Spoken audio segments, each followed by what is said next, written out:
សំឡេងចំរៀង10000អាឡ័យចំរៀងច្រៀងថ្មីនឹងក្រោយបង្អស់ចំរៀងអ្នកក្រធ្ងរស្ដាយស្រណោ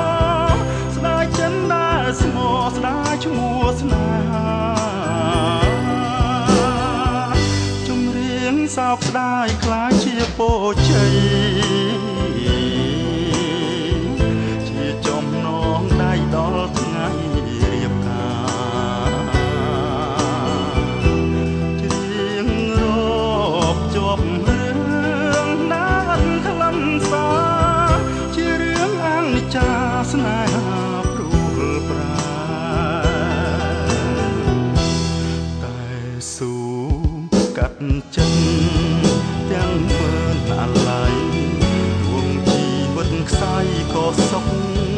ចិត្តដែរតែសូមឲ្យអូនប្រកបក្តីស្នេហ៍កុំឲ្យបាច់បែកដូចស្នេហ៍ប្រុសបងចម្រៀងអាឡ័យក្នុងថ្ងៃបែកគ្នាច្រៀងលាគ្រាធ្លាប់ឆ្លើយឆ្លងរឿងទាំងអ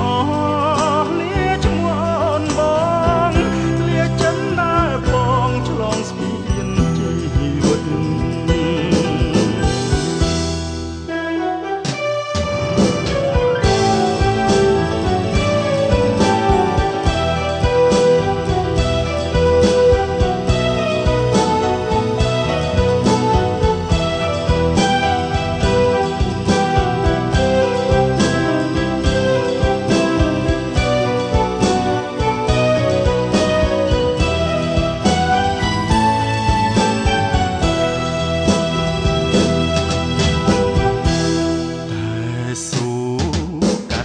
ចិត្តទាំង10000អាឡ័យដួងជីវិតខ្សាយក៏សុខចិត្តណាស់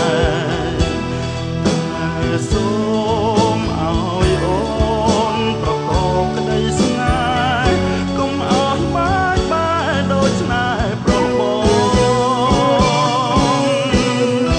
ចម្រៀងអាឡ័យក្នុងថ្ងៃបែកគ្នា